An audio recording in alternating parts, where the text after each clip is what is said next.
네, 사느냐 죽느냐라는 제목으로 하나님 말씀을 증거하겠습니다.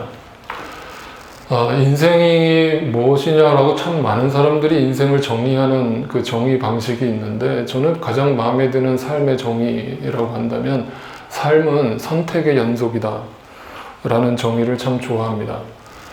삶은 선택의 연속이다. 물론 태어나는 거와 죽는 거를 제외하고 인생은 이 땅에 태어나는 순간부터 죽을 때까지 끊임없는 선택의 연속입니다.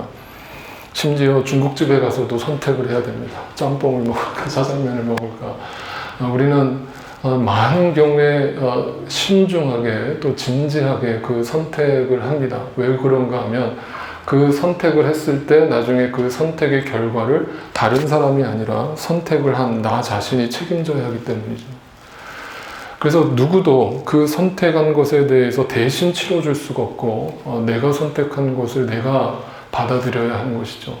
아직 결혼하지 않으신 분들도 여기 계신데 결혼도 마찬가지죠. 인생의 굉장히 중요한 선택이죠. 과연 이 사람과 끝까지 영원토록 행복하게 잘 살 수 있겠는가? 라는 것을 이제 선택해야 되는 거죠. 모든 것이 선택입니다. 여러분, 제가 이런 글이 있어서 하나 보여드릴게요. 인생은 선택이다라는 것을 얘기할 때 알파벳 B, C, D로 이렇게 나누거든요. B, C, D, 이게 인생이라는 거예요. 인생을 알파벳 3개로 딱 요약할 수 있다는 거예요. 뭘까요? B는 뭐에 대한 약자일까요? 네, birth죠. birth, 태어나는 겁니다. 인생이죠. 인생의 시작입니다. D는 그럼 뭘까요? death겠죠. 죽음이에요. 그럼 가운데 C는 뭘까요? 네, choice겠죠. 그러니까 인생이 뭐냐? B, C, D다. 그래서 birth의 삶에 주어짐이 있다면 반드시 언젠가 삶의 끝이 있는데 그 삶과 죽음의 사이에서 우리는 끊임없이 초이스를 하면서 살아간다. 그렇다면 여러분, 오늘도 우리가 이 자리에 와 있는 것도 선택의 일부입니까? 아닙니까? 그죠? 하나님을 믿기로 선택하는 거예요. 그죠? 그러면 내가 그 믿음에 대해서 믿음이라는 것을 선택할 때 여러분 알고 믿었습니까? 알고 선택했습니까? 그 끝을 알고, 끝을 내가 확신하고 데이터를 가지고 내가 데이터를 따져보니까 예수 믿었을 때 천국 갈 확률이 높구나 해가지고 교회를 나오신 분 계십니까? 없어요. 왜요? 그 초이스라는 것이 우리가 과학이나 이런 세상에서 지식에서 얘기하는 것처럼 어떤 데이터를 가지고 확률적으로 따지는 것이 아니에요. 정말 막연한 겁니다. 인간적으로 보면. 앞에 안 보이는 거예요. 그런데 우리는 믿음을 선택했습니다. 누구에 의해서? 우리의 의지로. 내 의지로 한 것 같지만 성경은 분명하게 얘기하죠. 하나님의 의지입니다. 하나님의 선택입니다. 사실은. 그죠? 하나님이 우리를 선택하셨다. 그래서 결국은 인생은 선택인데 이 선택의 기로에서 과연 우리는 어떤 선택을 하면서 살아가느냐를 오늘도 끊임없이 도전받고 있는 거예요. 그래서 내 인생을 잘 살았다라고 평가할 것은 물론 나한테 있지 않지만 근본적으로 인생을 잘 살았다라고 하는 것은 다른 게 아니에요. 선택을 잘했다라는 거예요. 그죠? 그 선택을 하나님께서 오늘 이제 나중에 로마서 8장에 가서 보면 알겠지만 합력해서 선을 이루어 가시는 하나님이 때로는 내가 인간적으로 잘못된 선택을 한다 할지라도 그것조차도 합력해서 결과적으로 선으로 바꿔놓으실 것이다 라고 우리에게 이야기하고 있는 것이죠. 자, 이렇게 선택의 기로에서 이거를 생각하는 것이 여러분 너무나 당연한 이치인데 많은 사람들이 이 선택의 문제를 중요하게 생각하지 않는 것 같아요. 그래서 이렇게 진지하게 생각하지 않아요. 여러분, 제가 지금까지 목회하면서 설교자로서 설교를 수도 없이 했을 텐데 성도님들한테 제일 많이 듣는 질문이 뭔가라고 하면은 이거예요. 목사님 너무 진지하세요. 목사님 너무 진지하세요. 매사에 목사님 너무 진지하세요. 재미가 없잖아요. 그러면 목사님처럼 살면 삶이 재미있으세요? 이런 질문 진짜 많이 받아봤거든요. 그러면 저는 반드시 답을 해드려요. 재밌는데요? 저 재밌게 잘 살고 있는데요? 너무 행복한데요? 라고 얘기하면 의심합니다. 에이, 설마요. 그렇게 살면서 뭐가 재밌겠어요? 저는요, 여러분이 신앙생활을 뭐 어디서 하셨던, 우리 교회에서 처음 시작하셨던 다 상관없어요. 신앙생활은요, 진지해야 돼요. 왜냐면요, 죽고 사는 문제이기 때문에 그래요.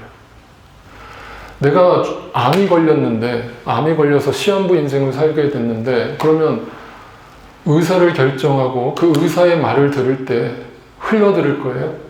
의사가 절대 그 음식 먹으면 안 됩니다. 꼭 약 꼬박꼬박 챙겨 드셔야 됩니다. 라고 얘기하는데, 아유, 괜찮아요. 꼭 그렇게 안 살아도 저 괜찮아요. 하면서 그 의사 말을 무시할 겁니까? 아니죠. 그런데 목사 말을 왜 그렇게 무시합니까? 네? 죽고 사는 문제라고 맨날 이 앞에서 침 튀겨가면서 떠드는데, 들은 척 만척합니다. 아, 목사님 꼭 인생이 그렇지 않아요. 너무 목사님 진지하세요. 꼭 그렇게 죽는 문제 아닐 수도 있어요. 진지하세요. 진지.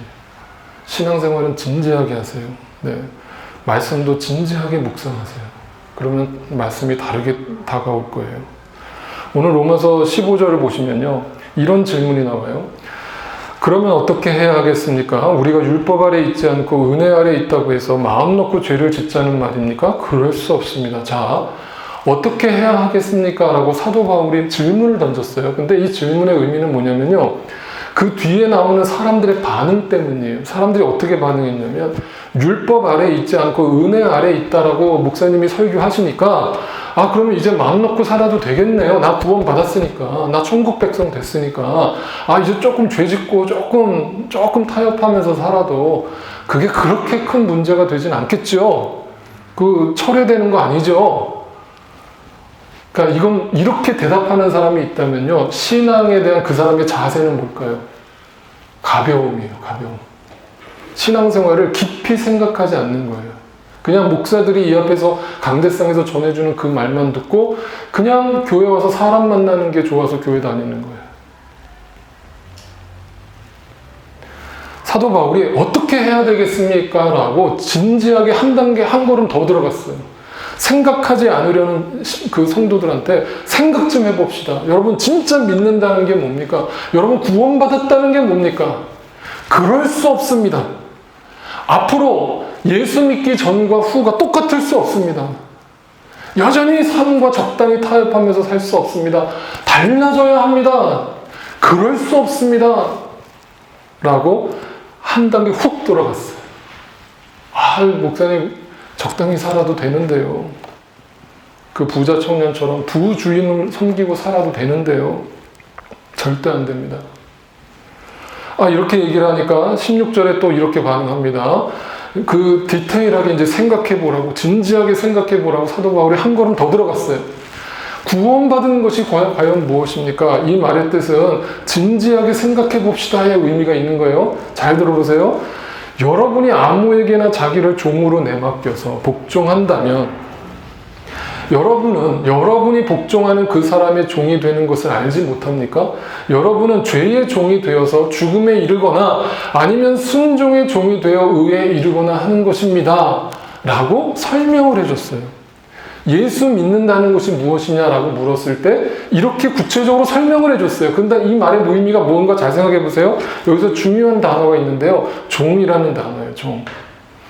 여러분 영어로 보시면 정확하게 번역이 되어 있는데 우리말 종에는 두 가지 의미가 있죠. 뭐가 있어요? servant의 의미가 있고요. slave의 의미가 있어요. 그러면 여기서 얘기하는 종은 servant일까요? slave일까요? 여러분 servant와 slave의 차이가 뭐예요? 차이가 뭡니까? servant는요, 자발적 섬김이에요. 내가 스스로 낮아져서 섬기겠다라고 자발적으로 결단한 거예요. 그런데 slave는 내 의지와 상관없어요. 주인이 끌고 가는 거예요, 주인이. 그죠? 너는 내 종이야. 너 slave야. 노예야. 근데 여기서 분명하게 종이라고 표현된 거는요, servant가 아니죠. slave예요. 무슨 의미입니까? 내 의지랑 상관없이 끌려간다 이거예요. 그러면 어떤 사람이 있냐? 이 세상에는 두 가지 선택의 길이 있다는 거예요. 어떤 사람은 죄의 종이 되어서 끌려다닌대요. 여전히 이 세상에 살면서 죄에게 끌려다녀요. 어떤 사람은 순종의 종이 되어서 하나님의 말씀에 순종하면서 그 말씀에 끌려다니는 삶이 시작돼요. 그죠? 이 삶에 대해서 이야기를 하는 거예요. 그러면 이거에 대해서 진지하게 생각해 보자는 거예요. 그죠? 사도 바울이. 그러면서 이것을 좀 더 쉽게 풀어서 얘기하면 에베소서에서 이것을 이렇게 표현했어요. 에베소서 2장 1절 2절 말씀이에요. 여러분도 전에는, 우리가 예수를 믿기 전에는 어떻게 살았다고요? 허물과 죄로 죽었던 사람들이에요. 여러분, 앞으로 죽을 사람들이 아닙니다. 죽어갈지도 모른다가 아니에요. 주여, 저 영혼들, 죽어가는 저 영혼들이 아니에요. 이미 죽은 영혼들이에요. 우리는 예수를 알기 전에 이미 죽어 있었어요. 죽었던 사람들입니다. 그때에 여러분은 허물과 죄 가운데서 이 세상에 뭘 따라 살아요? 풍조. 풍조가 뭡니까? 바람이 이리로 불면 이리로 흔들리고 저리로 불면 저리로 흔들리면서 이 세상 사람들이 살아가는 방식을 쫓아서 살았다. 제가 제일 많이 듣는 질문, 목사님 다 그렇게 살아요. 목사님, 그 목사님 말씀대로 살 수 있는 사람 없어요. 목사님, 세상에 나가보세요. 믿는 사람이든 안 믿는 사람이든 다 그렇게 살아요. 그게 뭐예요? 세상의 풍조. 다 그렇게 살아요. 다 그렇게 완벽하게, 철저하게, 정직하게 살지 않아요. 적당히 때 묻히면서 살아요. 적당히 자기 이익 앞에서 타협하면서 살아요. 목사님처럼 사는 사람 없어요, 목사님. 정신 차리세요, 목사님. 저를 막 설득하시려고. 안 넘어가죠, 제가. 안 넘어가요. 세상의 풍조를 따라서 사는 거예요. 그게 뭐예요? 죄의 종이에요. 죄의 종. 끌려다니는 거예요. 끌려다니는. 그 이유가 뭘까요? 여기서 명확하게 설명하잖아요. 왜요? 누가 우리를 끌고 가는 거예요? 내 의지가 아니라면 누가 나를 자꾸 이 세상의 정욕에 빠져서 세상의 죄의 종의 삶을 살도록 나를 끌고 다니는 거예요. 누가? 여기 나와 있잖아요. 누가? 공중의 권세를 잡은 통치자가 누구예요? 사탄이죠. 그럼 공중이 제가 뭐라고 그랬어요? 헬라어로 공중의 의미가 뭐라 했어요? 우라노스. 우라노스가 하늘인데 이게 우리가 저 공중에 원래 비행기 타고 올라가는 공간적 하늘을 얘기하는 게 아니고요. 이 세상을 의미하는 거예요. 그래서 사탄은 이 세상의 통치자, 이 세상의 권세자. 이 세상의 지도자들 머릿속에 누가 들어가 있는 거예요? 사탄이. 그 엘리트 집단들이 이 세상을 문명의 발달이라는 이유로 사람들을 풍조로 끌고 가는데, 야, 이렇게 살아, 이렇게 살아. 이렇게 살면 행복하다? 이렇게 살면 삶 잘 사는 거야. 라면서 우리를 그렇게 몽땅 끌고 가는 권세자들이 있다. 근데 우리는 그게, 여러분, 이렇게, 만약에 여러분 잘 보세요. 그게 거부 반응이 나면 따라갈까요? 안 따라갈까요? 예? 그 막 따라오라고 하는데 거부 반응이 나면 따라가요? 안 따라가요? 안 따라가요. 그러면 이 풍조는 나에게 좋은 거예요? 나쁜 거예요? 눈에 보기에. 제 말이 지금 이해가 되고 계세요?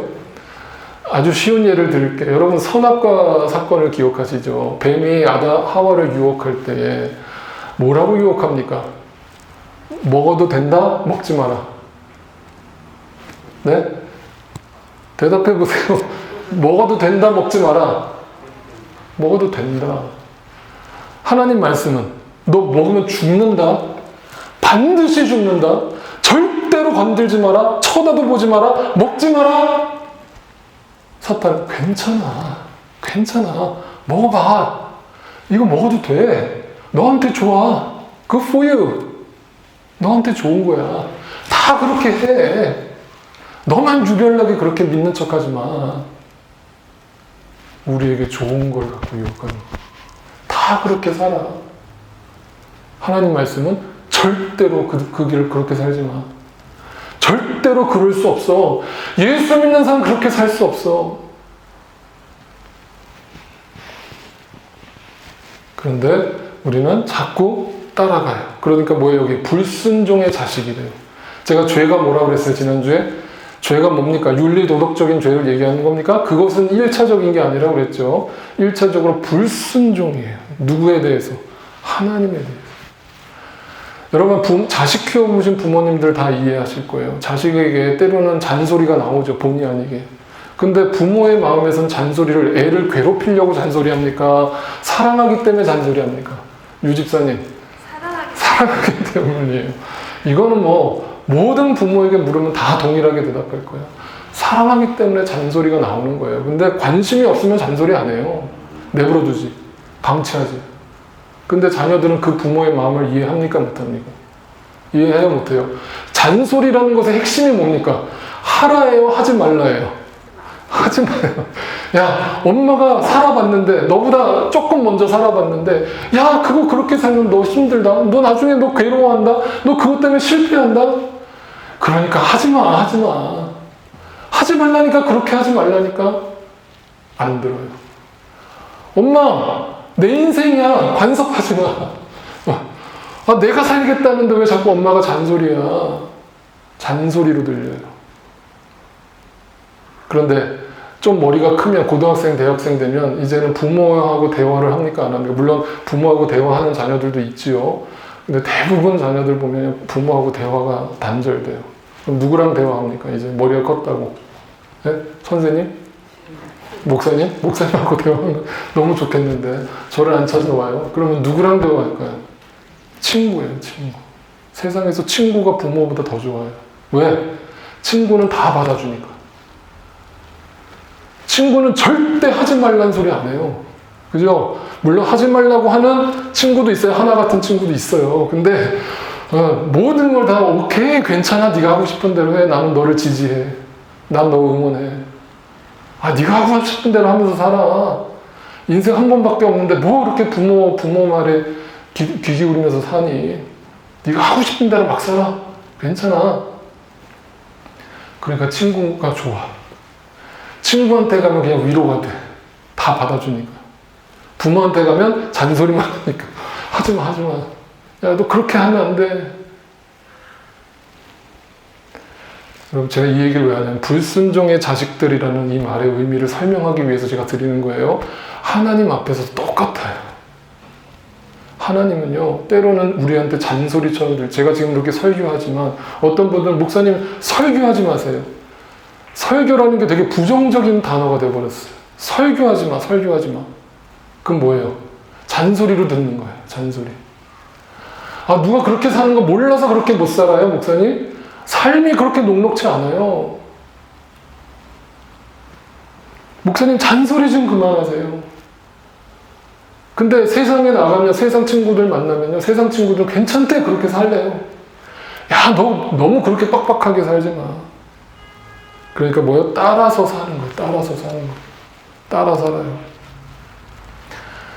여러분, 잘 생각해 봅시다. 지금 신앙생활이 무엇인지에 대해서 지금 진지하게 질문을 던지는 거예요. 여러분, 불순종의 자녀라는 것이 무엇인지, 예수를 믿는다는 것이 무엇인지를 구별하세요. 자, 그런데 오늘 이제 17절, 18절을 보니까 사도 바울이 그렇다면 이제 우리가 예수를 알게 되고 예수를 믿게 된 것의 변화가 무엇이냐라고 이렇게 정의를 내려요. 17절, 18절이에요. 같이 한번 읽어볼까요? 시작.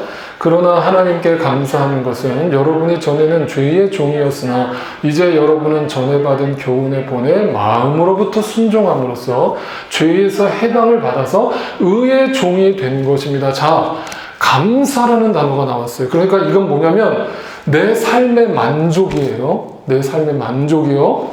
그런데 내가 감사하는 이유가 예수 믿기 전에는 건강한 거, 남들보다 돈 좀 더 벌게 된 거, 좋은 직장 얻은 거, 뭐 좋은 사람 만난 거, 이런 눈에 보이는 것 가지고 감사했죠. 그것도 감사죠, 물론. 그런데 그게 있고 없고에 따라 감사가 온도 차이가 났어요. 그죠? 예수 믿기 전에는. 그게 있느냐 없느냐를 가지고 어떤 사람 없으면 불평하고 있으면 감사하고.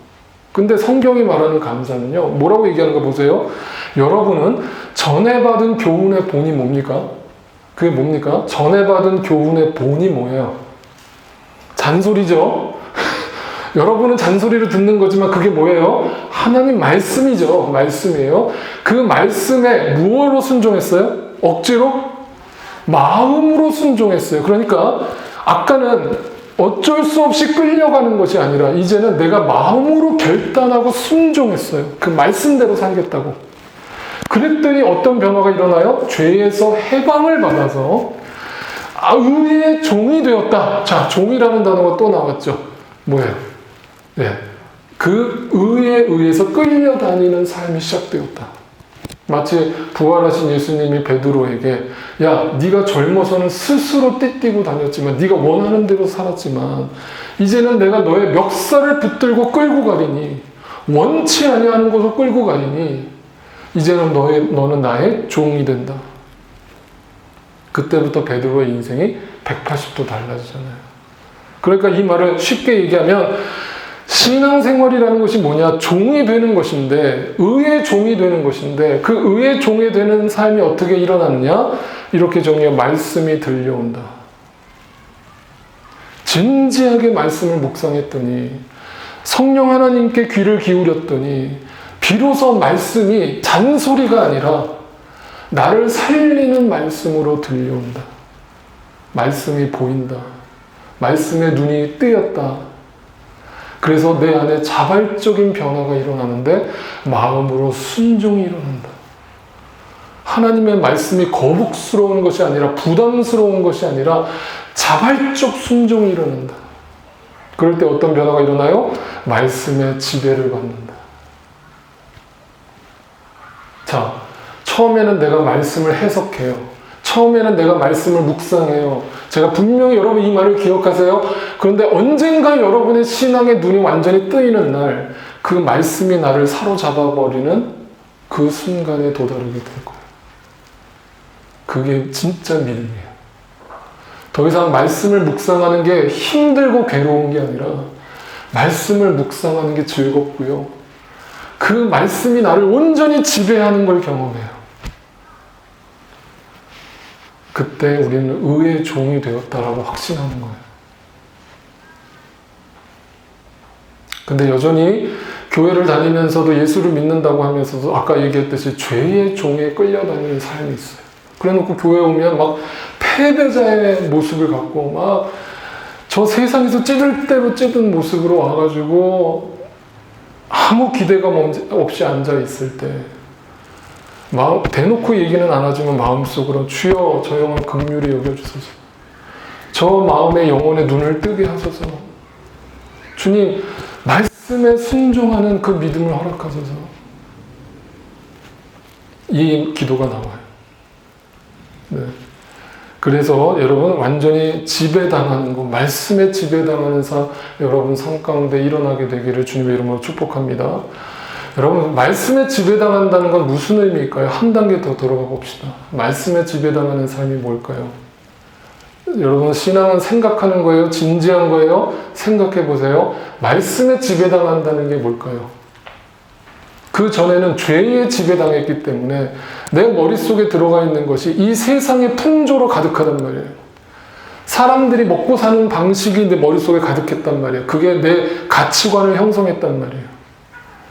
내 아이덴티티예요. 그런데 예수를 만나고 말씀이 들어오기 시작하면서 어떤 변화가 일어나냐면 그 말씀의 가치관이 나를 지배해버렸어요. 그 말의 의미는 가치관이 변하는 거예요. 가치관이 변하는 거예요. 그러면 여러분 믿는다라고 하는 것은 뭐냐? 나는 예수를 믿어요 라고 이야기하는 것의 다른 말은 뭐냐면 가치관이 변하는 거예요. 이 세상적 가치관으로 머리가 가득했는데 그게 빠져나가고 배설물처럼 버려버리고 하나님 나라의 가치관이, 말씀의 가치관이 내 머릿속에 가득 차버리는 거예요. 그게 말씀의 지배를 받는 거예요. 여러분 제가 이 마태복음 13장에 예수님이 천국을 이렇게 비유하시는 장면 제가 말씀드린 적 있죠. 뭐라고 비유하셨어요? 하늘나라는 밭에 숨겨놓은 보물과 같대요. 보물이에요. 트레저예요. 어떤 사람이 그것을 발견했어요. 제자리에 숨겨두고 기뻐하면서 집에 들어가서는 자기가 갖고 있던 모든 소유를 다 팔아서 그 밭을 산다. 여러분 이건 비유예요. 실제로 전 재산 갖다 교회에 바치라는 얘기 아니에요. 여러분 오해하지 마세요. 하나님 그 돈 가지고 기뻐하시는 분 아니에요. 여기서 가진 것을 다 팔아서 그 밭을 산다는 그 비유로 하신 의미가 뭔지 이해가 되세요? 의미가 뭐예요? 버리는 거예요. 지난주 제가 말씀처럼 제껴버리는 거예요. 옛사람의 습관을 제껴버리는 거예요. 옛사람의 가치관을 제껴버리는 거예요. 그게 회개예요. 회개라고요. 터닝 포인트라고요. 돌아서야 된다고요. 다시는 애굽으로 돌아가지 못한다고요. 홍해는 문이 닫혔다고요. 근데 홍해를 건넜는데 이제는 가나안 땅을 향해 가야 되는데 계속 홍해가 다시 열리기를 바라요. 광야에서 차라리 애굽 땅에 있을 때가 행복했는데. 그 말은 뭐예요? 돌아가고 싶다. 하나님 믿는 거 너무 괴롭다. 너무 힘들다. 차라리 그때 죄의 종으로 살 때가 행복했다. 내 욕심대로 살 때가 행복했다. 자, 보세요. 가진 것을 다 팔았다. 가치관의 변화죠. 가치관의 변화라고요. 제가 예전에 그런 예를 든 적 있죠. 저희 동현이, 호연이가 어렸을 때 6살, 7살 때 장난감 사주러 가게 갔는데 6살, 7살짜리의 눈높이에서 그 최고의 가치는요. 1불짜리, 5불짜리 기껏해요. 장난감. 오늘은 아빠가 큰 맘 먹었으니까 네가 원하는 거 골라라. 아빠가 다 사줄게. 했는데 아빠 나 이거 사줘 라고 골라온 게 뭐예요? 네, 1불짜리, 5불짜리 장난감 골라오는 거. 6살짜리니까. 근데 그 옆에 보면 분명히 50불짜리, 100불짜리 장난감이 있단 말이에요. 그러니까 저는 이제 부모 마음, 야, 이게 더 좋은 거야. 동현아, 이거 골라. 이거 사줄게, 아빠가. 아니야, 난 이게 더 좋아. 근데 지금 이제 동현이, 호연이가 다 어느 정도 컸는데, 지금도 만약에, 야, 골라봐. 그러면 1불짜리 고를까요? 안 고를까요? 쳐다도 안 보죠. 쳐다도 안 봐요. 아빠, 저거 100불짜리인데 저거 괜찮다.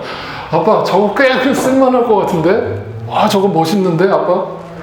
보면 막 100불, 200불짜리. 그건 뭐예요? 가치관이 바뀐 거예요. 어릴 때는 100불의 가치를 몰랐어요. 1불이 최고의 가치인 줄 알았어요. 근데 커보니까 100불이라는 것에 가치가 있네? 이 더 좋은 가치가 있구나. 이걸 알았어요? 그럼 어떻게 해요? 더 이상 1불짜리엔 관심이 없어요.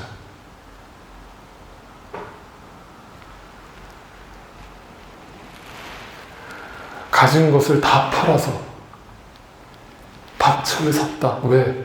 보물을 발견했으니까. 그런데 여전히 보물을 발견했다고 입으로는 고백하는데 여전히 두 주인을 섬기고 있다면 과연 그 사람이 진짜 믿는 사람인가? 라고 질문을 던지는 거겠죠?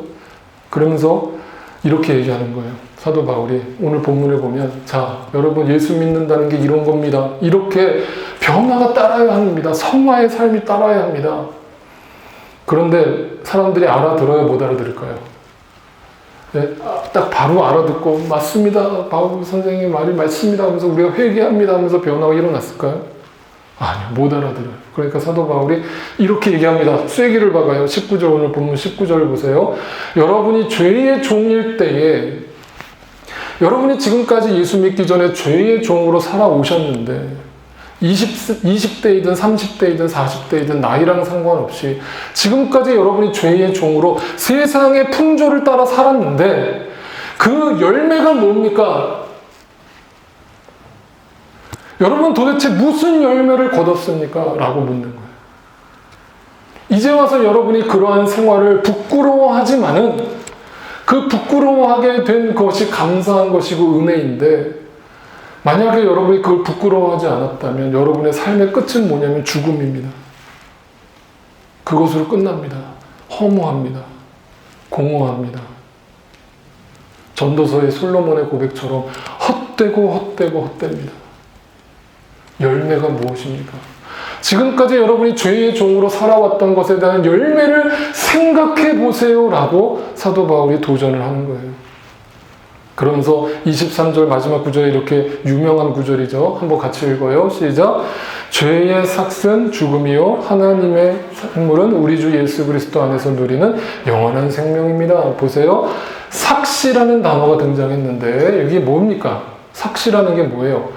어떤 목사님들은 이거를 값이라고 이제 의역을 해서 또 설교하시는 분들을 봤는데 값이라는 말과는 다른 의미예요. 삭시라는 게 뭔 줄 아십니까? 당시 헬라 시대의 로마 병사들이 받던 주급을 의미하는 단어예요. 주급. 그러니까 로마 군사들이 목숨을 걸고 전쟁터에 나가서 일한 대가. 그게 삭신 거예요, 삭. 이 말은 뭐냐면요. 삶에서 치열하게 로마 군사처럼 치열하게 싸워서 얻어낸 삭신 거예요. 아둥바둥 죽을 둥 살 둥 먹고 사는 것에 정신 팔려서 먹고 사는 게 중요하지, 그래도 돈이 있어야 행복하지 하면서 살았던 그 삭시 뭐냐? 죽음이에요. 제가 아까 빅토리아 집사님 언니분 얘기 드렸잖아요. 그런 걸 우리가 볼 때마다 얼마나 허무합니까? 저녁에 교회 갔다 와서 요리하시다가 저녁 다 챙겨 드시고 요리하시다가 갑자기 뇌출혈이 온 거예요. 그걸 누가 압니까? 누가 알아요? 죽을 둥 살 둥 열심히 목매달아 살았던 그 인생의 결과가 뭐냐? 죽음이에요. 근데 선물이라는 단어가 나왔죠. 여러분 뭐예요? 선물은 뭐예요? 내가 죽을 둥 살 둥 매달려서 얻은 겁니까? 우리가 거저 얻은 거니까 너무 값싸게 느껴지십니까? 예수 믿는 걸 값싸게 여기는 것이 오늘날 이 교회의 타락의 원인이에요. 복음이 값싼 복음이 되어버렸어요. 예수 그리스도의 십자가 보혈의 의미가 너무 값싸게 취급받아요. 여러분 그거 아니에요. 죄의 삭과는 비교할 수 없을 정도로 목숨을 내바쳐서 우리를 구원하신 선물이에요. 거저 주어주신 거예요. 은혜로 주어진 거예요. 그게 우리에게 영원한 생명으로 주어졌어요. 이거를 진지하게 생각해보고 믿으라는 거예요. 지금 이거를 누구한테 설교하고 있는 거예요, 사도 바울이? 불신자들한테? 아니요. 교회 안에 있는 성도들한테. 여러분, 교회 안에 나오셨죠? 예수 믿는다고 확신하시죠? 그런데 정말 예수를 믿는다는 게 뭐예요? 예수를 믿는데 여전히 세상 풍조를 따라 살 수 있어요? 여전히 세상의 두 주인을 모시고 살 수 있어요? 가치관이 바뀌었다면서요? 하늘나라의 가치관, 말씀에 순종한다면서요? 근데 성경은 그렇게 가르치지 않거든요. 적당히 타협하며 살라고 가르치지 않거든요. 어떻게 할 거예요? 라고 질문을 던지는 거예요. 진지하게. 그래서 오늘 설교 제목이 뭐예요? 사느냐 죽느냐예요. 어디서 나오는 말이에요? 네. 햄릿의 연극에 나오는 유명한 대사잖아요. 사느냐 죽느냐 그것이 문제로다. 우리는 약간 농담 섞여서 그런 말을 하잖아요. To be or not to be, that is question. 이렇게 아주 농담 삼아 던지는 이 말의 의미가 뭔지 아세요, 여러분? 이게 햄릿 공연에 가면요, 이 사느냐 죽느냐 그것이 문제로다 할 때 해골을 들고 대사를 외치거든요. 이게 햄릿 주인공이에요. 주인공이 해골 바가지를 딱 들고 to be or not to be, that is the question. 이게 햄릿의 거의 끝부분의 대사예요. 무슨 의미일까요? 이거를 우리말로 사느냐 죽느냐 이렇게 해놓으니까 뭐 이렇게 사생결단하는 막 이런 느낌으로 와닿는데 그런 의미가 아니에요. 햄릿이 이걸 썼을 때 무슨 의미를 담았냐면, 영어로 보세요. 영어가 뭐예요? to be잖아요. not to be. be가 뭐예요? 존재잖아요. 존재. 그러니까 직역하면 뭐예요? 사느냐 죽느냐가 아니라요. 네, 존재하느냐 존재하지 않느냐 그것이 문제로다. 그러니까 이건 뭐냐면 삶에 대한 깊은 고민이에요. 내가 존재한다는 것의 의미가 뭐지? 사는 것의 의미가 뭐지? 그냥 단지 돈 벌어서 먹고 살다가 끝나는 게 인생인가? 그럼 너무 허무하잖아. 너무 허무하잖아. 산다는 게 뭐지? 진지하게 질문을 던진 거예요. 그러니까 이 말을 더 쉽게 풀어 얘기할까요? 이거예요. 계속해서 살만한 가치가 있는가? 라는 질문이에요. 그 가치를 발견하고 나는 살고 있는가? 그 가치를 발견해서 의미를 담아서 삶을 살아가고 있는가? 아니면 세상 풍조를 따라서 모든 사람들이 그냥 살아가는 방식으로 적당히 타협하면서 적당히 그렇게 살다가 죽는가? 나는 그 가치를 발견했는가에 대한 질문이에요. 여러분 아까 제가 베드로 얘기했잖아요. 베드로가 예수님을 드디어 만나고 그 3번이나 예수님을 모른다고 부인했던 베드로가 진짜 부활하신 주님을 만나고 목살이 붙들려서, 야, 이제 너는 나의 슬레이브가 되어서 내가 너 원하는 곳을 내가 끌고 갈 거야. 이제 네 의지 따위는 없어. 다 십자가 앞에 내려놔. 내가 너 끌고 갈 거야. 그냥 순종해. 말씀에 순종해. 라면서 하나님이 멱살을 잡았어요. 베드로의 멱살을 잡았어요. 베드로, 예전에 베드로였으면요, 복음 전하다가 다른 길로 가고 있다가 로마에 지금 순교당하는 사람들이 있다는 얘기를 듣고 갑자기 가던 길을 바꿉니다. 베드로가. 그래? 그럼 나도 가서 순교해야지. 예수님의 십자가 앞에서 나는 예수를 모르라고 3번이나 부인하던 베드로가요, 순교하겠다고 로마로 자기 발로 걸어갑니다. 근데 딱 붙잡혀갖고 이제 베드로를 죽이려고 그러는데 베드로가 이렇게 부탁합니다.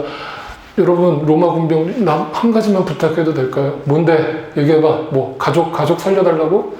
아니요. 내가 예수님의 제자인데요, 나는 예수님처럼 죽을 자신이 없어요. 나는 그럴 자격이 없는 사람이에요. 십자가를 거꾸로 박아주세요.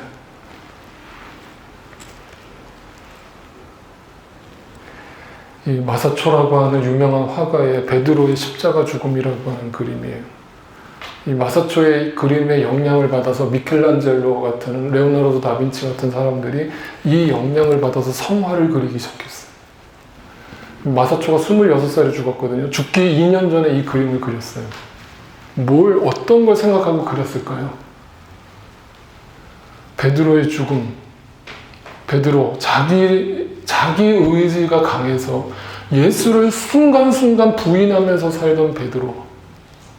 입으로는 나는 절대 주님 배신하지 않겠다라고 입으로만 떠들다가 결정적인 순간에, 나 예수 안 믿어요. 예수 안 믿어요. 저 좀 살려주세요 하면서 세상 풍조를 따라 살았던 베드로가 어떻게 이런 죽음을 맞이할 수 있었을까? 가치관이 바뀌었어요. 근데 이 그림에 의미가 담겨 있어요. 여러분, 십자가를 거꾸로 박을 때 우리는 이렇게 땅바닥에서 머리가 좀 띄어져 있을 거라고 생각하지만, 이 그림에서 그대로 묘사한 것처럼 십자가를 거꾸로 박을 때 머리를 땅에다가 댔습니다. 이 의미는 2가지가 있는데요. 사람의 머리는 굉장히 가장 소중한 부위 아닙니까? 뇌가 있으니까. 그러니까 거꾸로 박을 때 땅에다가 머리를 댄다는 것은 무시하는 겁니다. 그 인생을 무시하는 거예요. 머리가 땅바닥에다 짓눌렀습니다. 그리고 2번째 의미는 땅에 이렇게 짓눌리면 무게가 있으니까 말을 할 수 있습니까? 없습니까? 말을 못해요. 여기 보시면 베드로가 꾹 입을 다물고 있어요. 근데 이 성화를 그리는 마사초는요, 뭘 봤냐면 베드로의 죽음 속에서 그 머리에다가 뭘 그려놨어요? 자세히 볼까요? 뭘 그려놨어요? 네, 이걸 후광이라고 하죠. 후광. 후광은 뭘 상징할까요? 하나님의 영광을 상징하거든요. 머리가 땅바닥에 내려가서 인간적으로 너무나 치욕스러운 모습인데 그 머리가 땅에 처박혀 있는 베드로 머릿속에 후광이 비쳐요. 하나님의 영광의 자리가 임한다. 근데 베드로가 고통스러워서 눈을 질끈 감고 있지 않아요. 말은 못하지만 눈을 부릅뜨고 있어요. 누구를 향해? 막 분노가 쌓여가지고 니네들 내가 가만 놔두나 봐, 막 이런 의미일까요? 아니에요. 눈으로 메시지를 전하는 거예요. 거기에 모여있는 사람들에게 자기를 웃음거리로 생각하고 여기고 있는, 손가락질하고 있는 세상 사람들에게 눈을 부릅뜨고 머리가 땅에 박혀서 그 사람들을 쳐다보면서 눈으로 메시지를 전해요. 뭐라고? 사느냐 죽느냐 그것이 문제로다.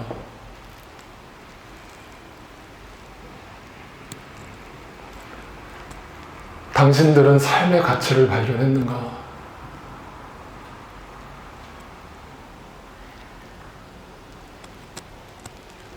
네. 예수 진지하게 믿읍시다, 여러분.